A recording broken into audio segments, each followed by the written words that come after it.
Send it.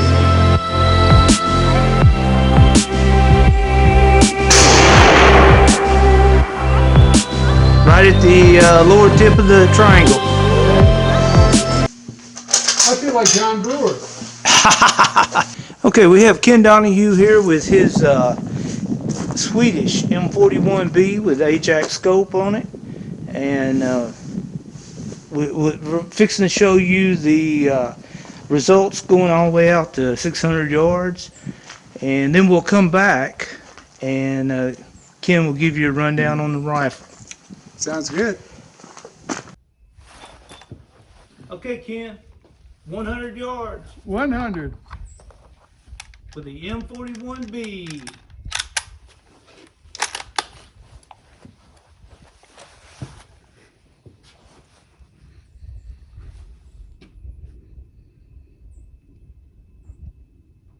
Okay, shooter ready? Send it. Okay, you hit on the upper left corner of the triangle. Okay. All right, you ready for 200? 200.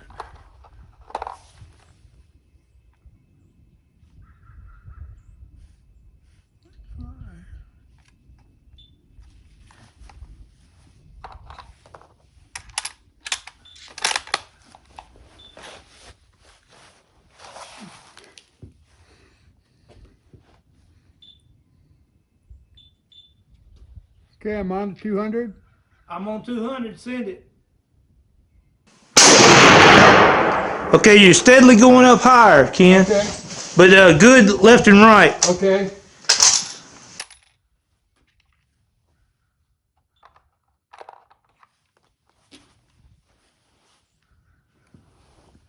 $300. 300. Okay.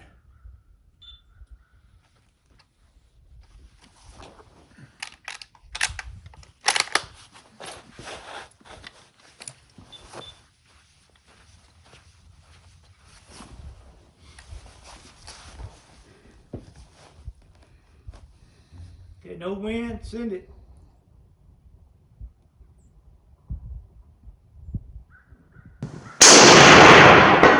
Ah, nice. You're about 3 inches above the triangle. Okay.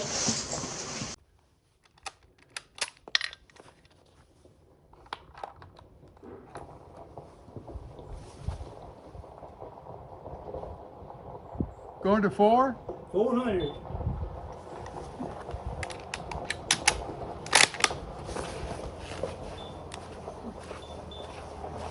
Okay. Spotter's up.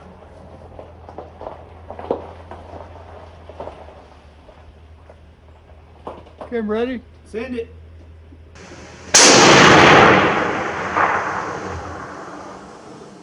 Okay, that's a hit.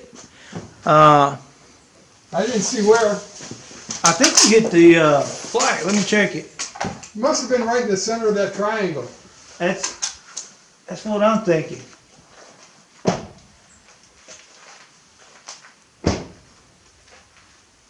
No call? Hold on, I'm looking through my scope.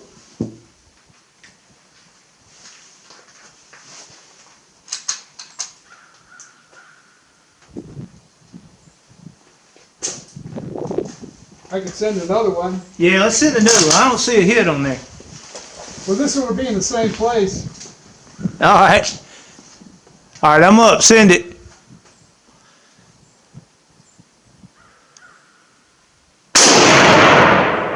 All right, now that didn't hit at the right corner of the triangle. Okay. Okay. You might have put that other one might be there too.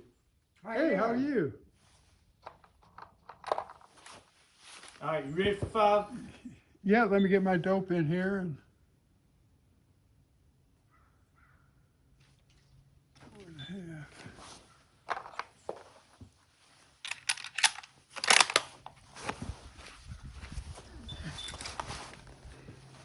Okay, spotter's up.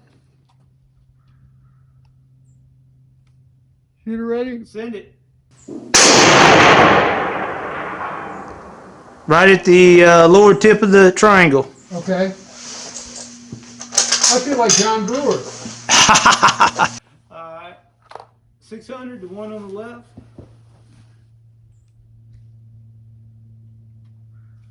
Oh, no, wait, I hit it, didn't I? 600.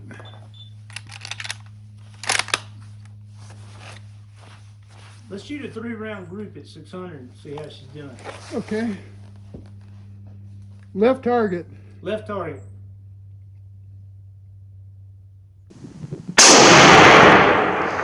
Okay, just a little low. Good left and right though.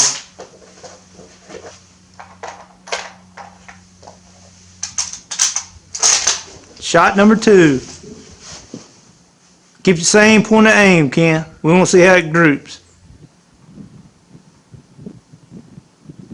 Okay, I'm ready. Send it.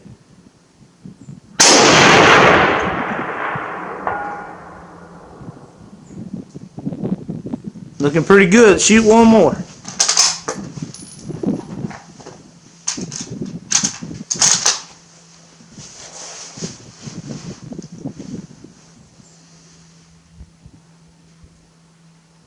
Okay, I'm ready. Send it.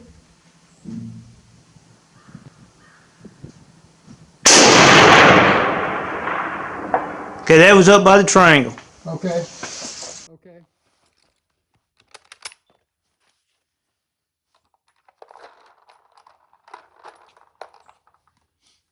Feel good? Yeah, you know, this is the just the third time I shot it after I put the Ajack scope back on it. Yep. So yeah, I was just kind of confirming everything. You know, 100 to 200, I was just a little bit high, like you said, but if I was perfect, you couldn't afford me. Yeah, it feels good. You know, did I tell you I started out with a Creedmoor, 6.5 Creedmoor? I had a Savage 10 BA Stealth, and I really liked it because it shoots so soft, and this is so similar to that, Yeah. you know. So, yeah, it doesn't beat you up. When you get older, you got to be careful, joints and stuff, you know. And how old are you? Age is only a number, isn't it? Is that right? No. How old are you? Yo. All right. Ken, how you feeling after the taking it out to 600? Good, good. You know, I'm not really that talented a shooter, as you know, but this rifle. You had a good spotter. Yeah, a good spot. I'm just a trigger monkey. But this rifle really does make shooting, you know, long distance easy. I guess I shot out to about 850 yards at Dr. Toose's with it. And this Ajax scope really makes it easy. One of the downsides to it is there's no windage adjustment except on the mount. So basically, you're just concerned with elevation. And on the dial here, the numbers, it will start from 0 and it goes up to about 10. And just coincidentally, I know that's in meters, but the way it works out is at my 100-yard 0, at 200 yards I'm at 0.5, at 300 yards I'm 3, 400 yards I'm 4, 500 yards I'm at 5, and at 600 I'm at 5.5. So, you know, I believe in keep it simple, stupid. And it works for me, so it's a great, really a good setup. And I would throw in there. Now, what you're calling 0 is actually the 1 mark on that one, right? Correct. Yeah, there's a little triangle. Yeah, little, this Ajax scope. We'll insert a picture of it, but Okay. the Ajax has doesn't necessarily have a 0. It starts with a triangle point that you line up, and that starts it off at 100. And then going out, this is the important thing about shooting these old vintage rifles. Since we're not shooting the issue ammo, which the Swedes definitely had fantastic ammo. Anybody that's ever shot it will tell you that. Ken is shooting. This is Lapua. It's 136 grain. They're Centaur. I forget what it's called, but it's their match ammo. Yeah, I don't do any reloading. You know, I consider myself a rookie at this. I don't have a military background. I wasn't. Never got into reloading, and at this late date, I don't know what my expiration date is, so I don't want to invest a lot of money in reloading equipment. So I just get the Lapua match grade ammo, and It figures out to about $2 a round, which is kind of pricey, but our round count in the matches really isn't that high. And I was telling Tony earlier that I started out long distance doing the NRA F class with the Savage 10BA Stealth, which is a 6.5 Creedmoor, and that's, I don't know, maybe 8 or 10 years ago. So transitioning to this was just really easy because the characteristics are so similar. It's real soft shooting, it doesn't beat up your shoulder. You can almost watch the impact through the scope. So before I found this rifle here available on Gunbroker, I bought it from a guy out in Wyoming, I think it was, a guy named Dale Roman.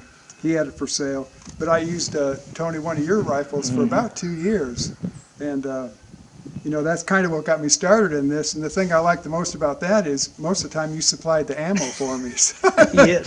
It was pretty nice. But yeah, I was lucky to find this one, and I've had it for a couple of years, and it's been real successful shooting it. And talking a little bit about that, now I can remember when they first came out from Samco, they were about, I think, $1,800, scopes, everything. And I can remember, of course, I was a young captain then, and that's quite a bit of money. That's quite a bit of money. But when you look at what they're bringing now, Yeah. I'm gonna say you gave like. Well, I can tell you what I paid for it, or I can tell you what my wife thinks I paid for it. So I don't know if she's going to see this video or not. So yeah, I got it for $400. No, actually, it was about 4,000. Yeah. But it's all the numbers match, the scope, the mount. It's all original. The stock is in good shape, and I guess the barrel is it's a tack driver. I mean, if I don't have a good shot, it's me. It's not the rifle. Yes. I mean, this thing is just unbelievable. Like I say, out to 800 yards. It's just for a 100-year-old weapon. It's just amazing. Now I put this cheek riser on it, which is not CMP legal, but it really works for me. And I got the sling for it too. But everything else, like I say, the numbers match. I have the case for the scope, and yeah, it's just really been a great gun. And the thing about the Swedes, the way that they pick those out to make into M41s or M41bs was by the accuracy of each gun. And they roughly, somewhere around 5,000, 5,500 is what they needed to arm their army. And so they chose the top shooting guns that they had. And of course, the original 41s would have came with the Ajack, and the Germans supplied those until the German army needed all of them. So then the Swedes were forced to make their own scopes, which the first one was a AGA M42, and then they came out with the AGA M44, and then of course the war ended, and then they were able to come back and in the 50s do the M41Bs. Now the B, they blackened the bolt, added the different rear sight there, and had the lenses and everything bloomed on the Ajax and marked them as a B. So they're really fine instruments, and I only wish that I'd bought a whole bunch of them at $1,800. Yeah, I mean, you can't find them now, can you? I mean, they're really rare. But one other thing, talking about the glass on the scope, I was in astronomy for a lot of years before I got involved in the shooting sports, and so with astronomy, optics are critical. You want to have the best glass that you can so that when you're looking up in the night sky, the objects you see, you want the best resolution and chroma-free. So I know a little bit about optics, but the glass on this is amazing. Yes. It's so sharp. I mean, edge to edge, so crisp, and there isn't any adjustment for focus. It's amazing. The Germans, they just, I guess for a lot of years, they've just been known for their great optics. But yeah, it's really a great scope. What do they call that glass that the Germans are famous for? Is it shot glass or? I'm not sure. A name for in astronomy, it's fluorite. And like on higher end telescopes, they'll actually have 3 lenses at the objective in the front, so you get chroma free. You don't want to have any false light. Yeah. And this is just a lens in the front and lens in the back, I believe. So, yeah, like I say, for over 100 years old, it's pretty amazing. Yep, Yeah. fantastic guns, and I guess with that, you've got to see him take it all the way out to 600, and his scope is ending up 550 meters is roughly 600 yards. Oh, okay. So Okay, it's following fairly close with the original trajectory of the 6.5 Swede. And of course they were shooting Whoops. 140 grain bullets. He's shooting 136, Mhm. but and there's some. Can you rotate it over to the other side? If you take a look at the scope mount there, the original M41 started out with what we call a short side rail, and what it would do as you shot it, the scope mount would get tighter and tighter on the base. And as you can see, show them at the little knob at the front of the scope base, Ken. Oh, right here? Yeah. Yeah. If you show them right there, that Yeah. is the B model introduced that. And you can adjust that to keep your scope mount from getting locked on. Because, back in the day, they definitely took them on and off. They didn't leave them on all the Yeah, time. this lever here. Yep. Yeah. Pop Like it. I say, I'm fortunate enough I got the case for it, the original case, so some things I haven't messed with on this rifle, I know. So, yeah, anyone that is interested in the vintage sniper competitions, like I say, if you're just an average shooter, this rifle will sure make you look good. Yep, it You will. know? Yeah. And so- at one time around here at Henry County, where we had the Vintage Sniper World Championship, we had about 21 to 25 of them Yeah, right here Yeah. within a 50-mile radius. yeah. So, And it seems like in those competitions, the top 5 or 10 would always be shooting the Swedes. Yep. Yeah. Yep. So, yeah, the proof's in the pudding, as they say. and now I imagine there's still quite a few of them here, but now people have started taking the regular M96s and making them into snipers, Yeah. which is not that hard to do. Yeah. Uh, And in fact, I had to take a little break to give other people a chance to win, I feel like President Trump, you get tired of winning all the time. Yeah. Win, Not only Because kidding. you was the Vintage Sniper World Champion, 2 years ago? Yeah, that was that year when we had real bad weather and not many people showed up. So, All right. yeah. Well, Great folks, rifle, yeah. with that, we'll get some good pictures of this gun, and we'll call it a day. If you ain't shooting, get out there and shoot, and we'll see you again on the Lazy Range.